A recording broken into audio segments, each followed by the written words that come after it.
한 술 주정뱅이가 아침 일찍부터 와서 교회 문을 흔들고 막 교회 문을 막 두드립니다. 사찰 집사가 달려나와서 왜 그러냐고, 그러지 말라고, 이러다가 문 부서지겠다고. 근데 대체 왜 이런 아침부터 와서 이 난리를 치냐 그랬더니 이분이 하는 말이, 나 하나님 양반 좀 불러주소, 나 하나님 좀 만나야겠어. 그러면서 또 막 문을 두드리는 거예요. 이러다간 큰일 나겠어요. 그래서 이 사찰 집사님이 몸으로 막 막으면서 얼떨결에 한 말이, 우리 교회에 그런 분 없어요, 그랬답니다. 여러분, 아무리 십자가를 세워놓고 아무리 교회의 모습을 가지고 있어도 그곳에 하나님이 계시지 않으면 그건 교회가 아닙니다. 하나님이 그곳에 주인이 되지 않으면 그것은 그저 한낱 건물일 뿐이지 그것은 결코 교회가 될 수 없습니다. 영국 교회에서 사람들의 종교의식에 관한 설문조사를 한 적이 있어요. 설문 내용이 뭐였냐면, 당신은 어떤 교회를 원하십니까? 라는 질문이었습니다. 그 질문이 요구하고 있는 바는 뭐예요? 어떤 교회를 하나님이 기뻐하시는 교회일까? 어떤 교회가 건강한 교회일까요? 라고 하는 질문이었는데, 이 많은 사람들이 너무 뜻밖의 대답을 해서 깜짝 놀랐다는 겁니다. 그럼 그 뜻밖의 대답이 뭐냐? 우리는 빨간 벽돌 교회를 원합니다. 지금 동문서답이잖아요.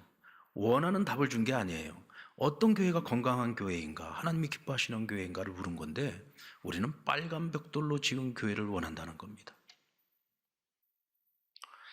교회 건물의 재료가 빨간 벽돌이면 어떻고, 대리석이면 어떻고, 또 콘크리트나 혹은 가진 재정이 부족하면은 철골 구조로 지을 수도 있는 것이고, 조립식으로 지을 수도 있는 것이고, 그나마 단독 건물도 가질 수 없는 그런 교회라면은 상가 교회일 수도 있겠죠. 그러나 교회가 어디에 위치해 있고 또 어떤 재료로 지어졌느냐, 또 고딕식으로 지어졌느냐, 아니면 모던하게 지어졌느냐, 사실 이런 것들이 중요한 것은 아니거든요. 그것이 교회의 본질은 아닙니다. 교인 숫자가 몇 명이냐, 교회 역사가 몇 년이냐, 교회 재정이 얼마나 되냐, 이런 것들은 사실 아무 의미가 없는 것입니다.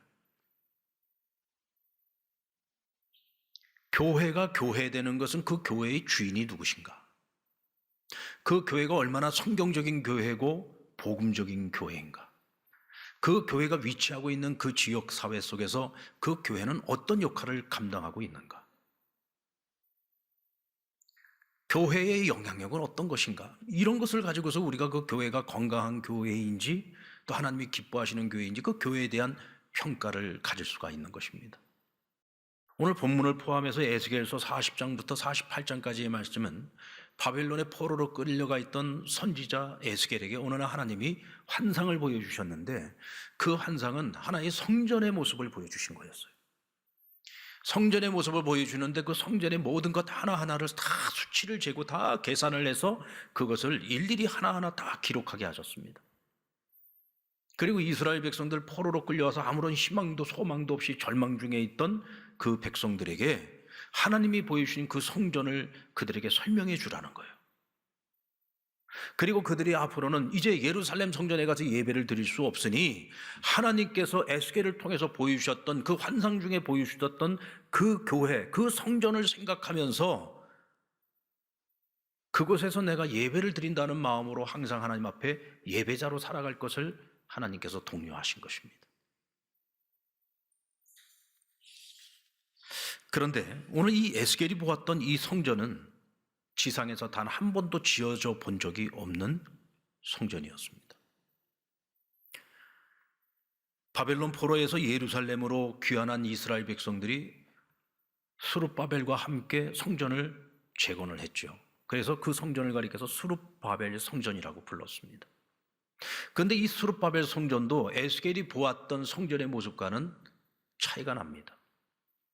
같은 모습이 아니에요. 전혀 다른 모습일 수도 있습니다. 그리고 이 성전을 훗날 리모델링을 해서 그보다 더 크고 웅장하게 세워진 성전이 헤롯 성전이었는데, 이 헤롯 성전도 AD 70년에 로마에 의해서 완전히 회파돼 버리고 맙니다. 그리고 다시는 여호와의 성전이 그 땅에 세워지지를 못했습니다. 자, 그렇다면 하나님께서 에스겔에게 보여주셨던 이 성전의 모습은 인간의 손으로 지어질 수 없는 성전이었다는 뜻이죠. 그러면 대체 이 성전은 무엇을 의미하는 걸까요?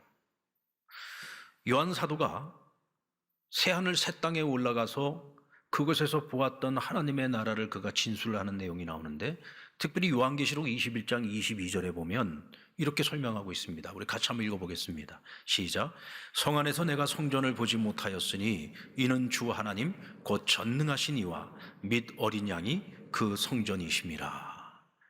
하나님 나라 천국에 가서 보니까 그곳에는 성전이 없는 거예요. 그럼 무엇이 성전이냐? 하나님 자신, 전능하신 하나님이 성전이시고 어린 양, 곧 예수 그리스도가 성전이시더라 하는 것입니다.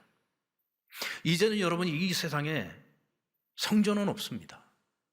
오직 성전은 여호와 하나님이 성전이십니다. 아멘입니까? 우리를 위하여 십자가에 달려 죽으시고 우리를 죄와 사망 가운데서 구원하여 주신 예수 그리스도께서 우리에게 성전이 되어 주신 것입니다.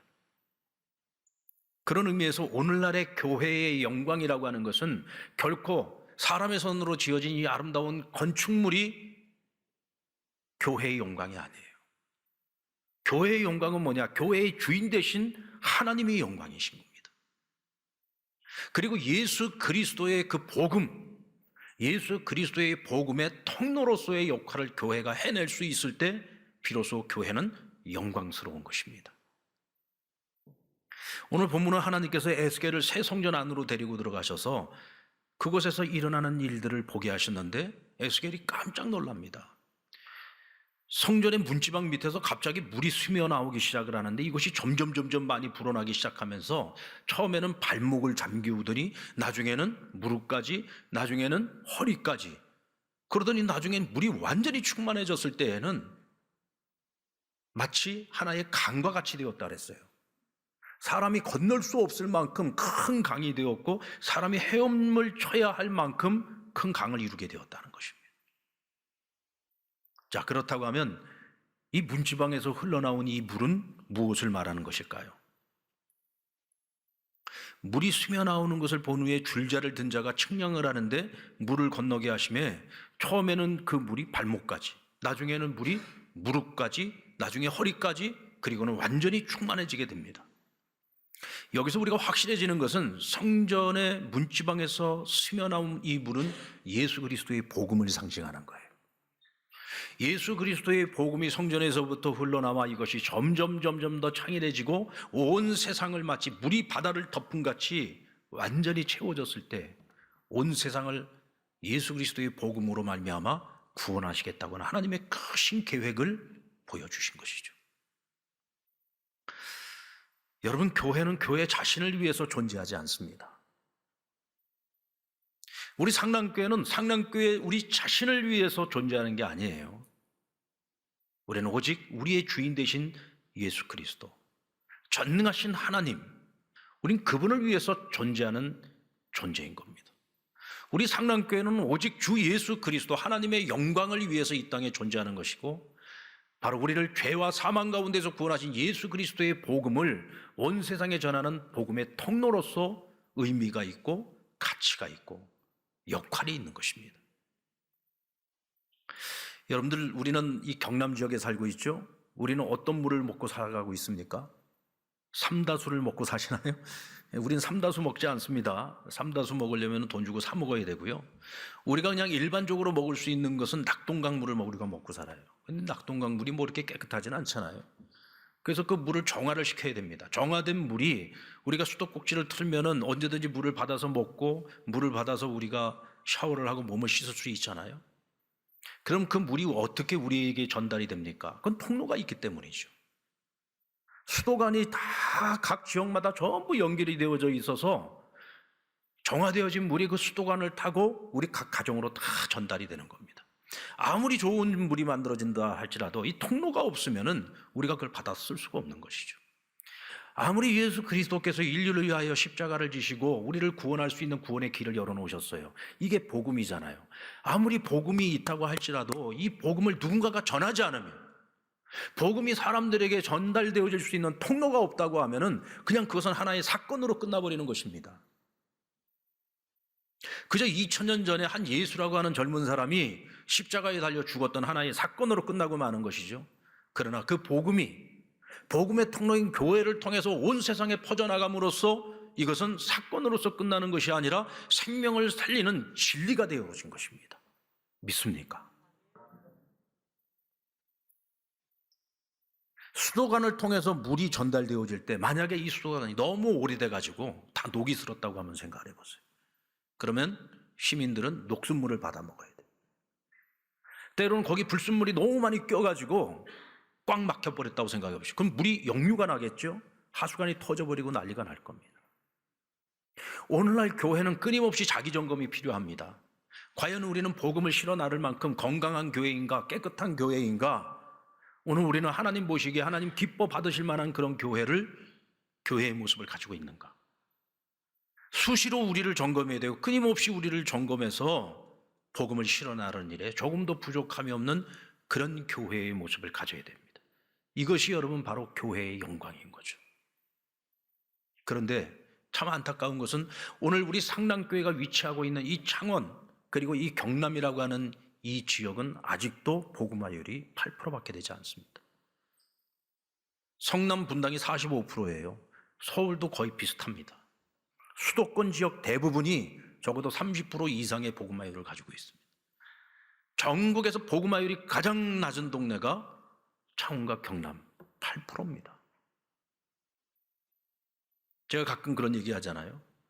그러면 하나님께서 예수 믿고 천국 갈 사람들은 다 저기 저 수도권에다 다 모아놓고 지옥 갈 사람들은 전부 다 이 남쪽에다 경남 지역에다 다 이쪽에다만 모아놨냐? 우리 하나님이 그렇게 편협하신 하나님이 아니죠. 그렇다면 뭐가 문제인 겁니까? 창원과 경남 지역에 있는 교회가 복음의 통로로서의 역할을 지금까지 제대로 못했다는 얘기입니다. 제대로 못했다는 얘기죠. 여기는 우리 상랑교회도 포함되어 있습니다. 이건 무슨 뭐 다른 교회 이야기가 아니에요. 우리 교회까지 포함되어진 이야기입니다. 여러분, 우리는 무엇을 위해서 살고 있습니까? 일주일 동안 여러분들이 각자 가정과 그리고 세상 속에서 살아갈 때 여러분들은 무엇을 위해서 살고 있습니까? 하나님이 우리에게 맡겨주신 사명, 복음의 증인으로서 살아가는 사명을 위해서 살아가고 있습니까? 아니면 그저 세상의 것들을 얻고 세상의 즐거움, 세상의 만족을 얻기 위해서 그렇게 한 주간을 살다가 오십니까? 우리가 주일날 모여서 함께 예배를 드리는 건요, 우리가 한 주간 동안 지은 죄를 하나님 앞에 회개하기 위해서 이 자리에 나오는 게 아니에요. 회개라고 하는 것은 예배의 한 부분입니다. 우리의 예배를 드리는 진정한 목적은 뭐냐? 한 주간 동안 주일 예배를 드리고 그 남은 한 주간을 살아갈 때 우리가 하나님이 예배를 통해서 주신 말씀을 가지고 우리가 이 세상 속에서 어떻게 사명을 감당할 것인가, 그것을 깨닫고 한 주간을 사명을 위한 삶을 살기 위해서 주일 예배에 모여 함께 예배를 드리는 거예요. 그러는 중에 우리가 지은 죄가 있다면 주일날 회개도 해야 되겠죠. 그런 회개가 목적이 아니라는 겁니다. 예배는 사명을 위한 삶을 살아가기로 마음에 작정한 자들이 주일날 함께 모여 하나님을 예배하고 주시는 말씀을 가지고 한 주간을 영적 싸움을 싸우며 주의 복음을, 하나님의 나라를 확장하는 일을 위해서 살아가는, 그것이 바로 예배의 목적인 것이죠.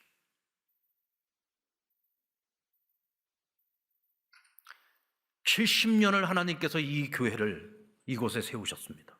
70년을 하나님께서 함께 하셨습니다.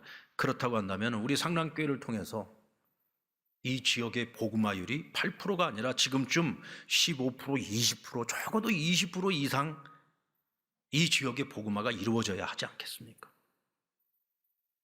우리는 70년 역사를 자랑하기 전에 먼저 우리가 더 열심히 해서 이 지역의 복음화율을 더 높여야 된다라고 하는 맡은 바 사명을 온전히 감당하지 못한 것에 대하여 하나님께 죄송스러운 마음을 가져야 돼요.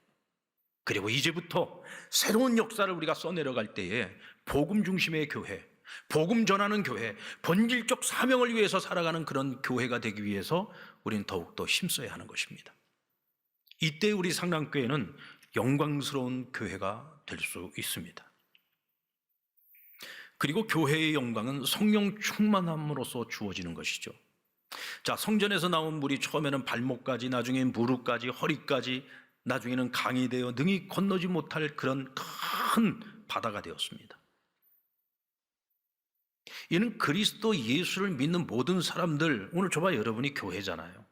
내가 곧 교회입니다. 자, 우리 손을 한번 이렇게 한번 해보십시다. 한번 따라해봅니다. 예수 그리스도를 구주로 믿는 내가 교회입니다. 옆 사람 보시면서 당신도 교회입니다. 우리가 상남교회입니다. 네, 여러분, 내가 상남교회고 우리가 상남교회인 거죠. 우리가 교회입니다. 그렇다면 우리가 이 상남교회가 어떻게 영광스러운 하나님의 교회가 될 수 있을까요? 우리 교회가 영광스러운 하나님의 교회가 되려면요, 성령 충만한 교회가 되어야 합니다. 왜 그런지 볼까요? 자, 지금 성전 문지방에서 흘러나온 물이 발목까지 찼습니다. 발목까지 찼다라고 하는 것은 그저 발목이 있는데도 물이 찰랑찰랑하고 있는 거예요. 이것은 우리가 신앙생활을 처음 시작을 해가지고 이제 예수를 믿기로 작정을 하고 믿음 생활을 시작하는데 아직 믿음의 어린아이입니다. 하루에도 열두 번도 마음이 왔다 갔다 합니다.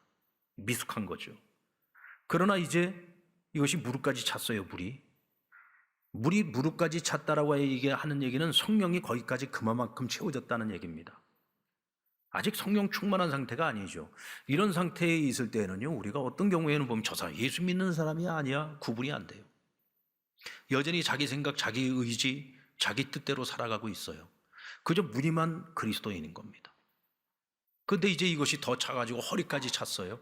허리까지 찼다 그러면 내가 열심히 하나님 말씀 배우고 묵상도 하고 주의 뜻대로 살아가려고 하는데 여전히 내 살아가는 모습을 보면은 자기 생각이 더 앞서고 있어요. 때로는 하나님의 뜻을 내 뜻으로 꺾으려고 하면 살아가고 자기 주장이 자꾸 강합니다. 그래서 보면은 굉장히 신앙생활 열심히 하는 것 같은데 하나님께 또 하나님 몸된 교회에 좋은 영향을 미치는 것이 아니라 오히려 불편함을 끼치기도 해요. 자, 근데 물이 완전히 충만한 상태는 뭐냐? 내가 나를 컨트롤할 수 없는 상태입니다. 내가 나를 다스릴 수 없는 상태입니다. 이때는 성령님께서 나를 다스리고 성령님께서 나를 주장하시고 성령님께서 나를 이끌어 가시는 상태. 이것을 우리는 성령 충만한 상태라고 말합니다. 하나님이 원하시는 교회는 바로 이런 상태입니다. 사람의 생각이 아니라 사람의 주장이 판을 치는 그런 교회가 아니라 하나님의 뜻과 하나님의 생각과 성령의 생각이 충만한 교회. 그래서 언제나 하나님의 뜻을 쫓아가는 교회, 하나님의 생각만이 이 교회를 이끌어갈 수 있는, 하나님의 말씀만이 이 교회를 이끌어갈 수 있는 그런 충만한 교회가 되기를 하나님께서는 원하시는 것입니다.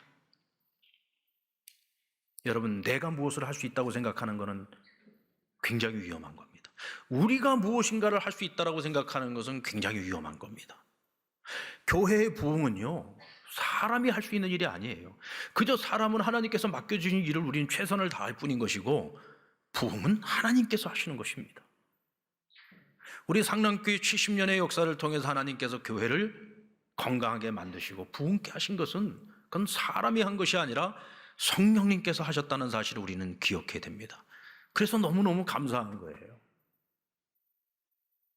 오순절 성령 강림의 날에 성령이 마가의 다락방에 임하고 성령 충만함이 임할 때 그것에 모여든 사람들이 경험했던 것은 내가 아닌 또 다른 나의 모습을 경험을 한 거예요. 그렇게 비겁했던 사람들이 용감한 사람으로 변하지 않았습니까? 그렇게 어리석고 미련해서 늘 깨닫지 못했던 사람들이 아주 지혜로운 사람들로 변했습니다. 여러분, 성령 충만이 임하고 난 후에 베드로의 설교를 들어보세요. 그렇게 단순 무식했던 베드로가 얼마나 지혜롭게 말하는지 모릅니다. 얼마나 합리적으로 논리적으로 말하는지 모릅니다. 성령 충만하면은요, 사람이 똑똑해집니다. 지혜로워지죠. 무서워서 문 걸어 잠고 숨어 있었던 사람들이 세상으로 나와서 복음의 증인으로 살아가게 되었습니다. 이 모든 것들이 성령 충만의 증거로 나타나는 것들이죠. 이 땅의 교회가 영광을 잃어버렸다. 과거에는 이 나라의 가장 중심적인 지성인들, 그리고 이 나라를 개혁해 나가고 이 교회를, 이 나라를 변화시키는 그런 주체가 되어졌던 것이 여러분 교회였어요. 교회였습니다.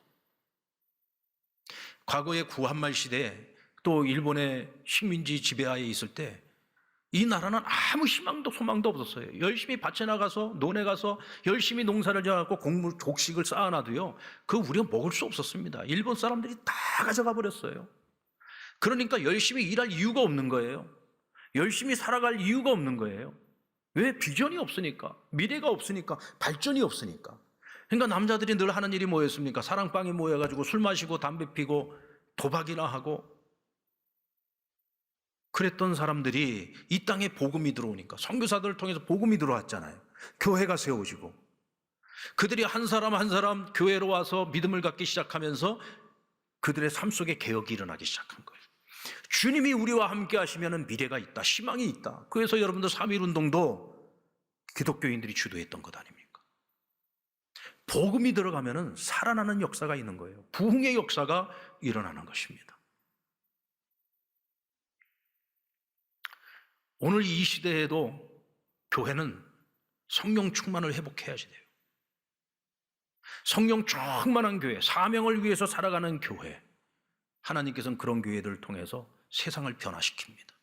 우리가 살고 있는 이 지역을 변화시키고, 이 나라와 이 민족을 변화시키고, 세상을 변화시킬 수 있는 겁니다. 그리고 교회의 영광은 죄로 죽은 모든 것을 살려냅니다. 죄로 죽어있던 모든 것들을 살려냅니다. 주의 사자가 에스겔 선지자에게 이번에는 환상으로 보여주시는 것이 아니라 말로써 앞으로 이후에 이 성전을 통해서 이루어질 일들에 대해서 말씀을 해주시는데, 얼마나 그 말씀을 구체적으로 알려주시는지 마치 한편의 그림을 보는 것처럼 그렇게 설명을 해주십니다. 이 성전에서 수면화와 이런 이 강물이 계속해서 흘러가는데 이것이 죽음의 바다까지 이르게 된다고 했어요. 그런데 성전에서 나온 물이 이 죽음의 바다에 유입되는 그 순간서부터 죽어있던 모든 생명체들이 다 살아나기 시작한다는 거예요. 생명이 살 수 없는 그런 바다인데, 그곳에서 생명 있는 것들이 살아나서 물고기들이 차고 넘치게 되고, 어부들이 그곳에 물고기를 잡기 위해서 몰려들기 시작하고, 그들의 얼굴에 환희가 넘치고 기쁨이 넘치고 웃음이 넘치는 그런 세상이 온다는 것입니다. 여러분, 놀랍지 않습니까? 그게 교회입니다, 여러분. 그것이 교회입니다. 복음이 들어가면 살아나는 역사가 일어나는 거예요. 우리 같이 한번 볼까요? 8절 말씀을 같이 한번 읽어봅시다. 시작. 그가 내게 이르시되 이 물이 동쪽으로 행하여 흘러 아라바로 내려가서 바다에 이르리니 이 흘러내리는 물로 그 바다의 물이 되살아나리라. 여기서 죽음의 바다는 사해 바다를 말하는 것인데, 이 사해 바다는 염도가 너무 높아요. 그래서 그 속에서 살 수 있는 게 없어요. 생명체라는 것이 없는 겁니다. 겉보기에는 굉장히 크고 아름다운 바다인데 그건 죽어있는 바다인 거죠. 마치 오늘 이 세상을 보는 것 같지 않습니까? 너무나도 화려하고 너무나도 웅장하고, 요즘 이 세상을 보십시오. 얼마나 멋집니까? 우리 창원만 해도 멋진데 여러분 서울 한번 올라가 보세요. 이제는 대한민국 서울은요, 전 세계에서 중심되는 도심 중에 하나입니다. 제가 15년 전에 서울에서 살다가 여기 내려와서 15년 만에 가보면은 서울은 완전히 천지개벽을 해놨어요. 세계 어느 도시를 가봐도 서울 같은 도시 찾아보기가 어렵습니다. 그만큼 화려해졌습니다. 최첨단으로 이루어져 있습니다. 그런데 그 속에서 살고 있는 사람들의 영혼이 어떻습니까? 점점 메말라가고 있어요. 마치 마른 뼈들이 되어가고 있는 것처럼 보입니다. 우리는 어떻습니까? 복음 없이, 예수 생명 없이 살아가는 사람들은요, 겉보기에는 잘 사는 것처럼 보이고요, 행복한 것처럼 보이지만 그렇지 않아요. 그들의 영혼은 마를 대로 말라서 툭 치면 훅 불어버리면 날아갈 것 같은 마른 뼈들이 되어 있어요. 그들을 살려낼 수 있는 것은 뭐냐? 복음밖에 없다는 거예요. 그들을 살려낼 수 있는, 그 역할을 감당할 수 있는 것이 뭐냐? 교회밖에 없다는 거예요. 그래서 이 마지막 시대, 이 말세 시말에 이 세상의 소망은 오직 하나님 교회밖에 없는 겁니다. 뭐 요즘 세상으로부터 교회들이 지탄도 많이 받습니다만은, 그럼에도 불구하고 세상에 희망을 주고 소망을 줄 수 있고 생명을 줄 수 있는 공동체는 교회밖에 없어요. 믿습니까? 여러분, 이제 우리 상남교회는 항상 하나님이 주인이시라는 사실을 잊지 않는 교회가 되기를 바랍니다.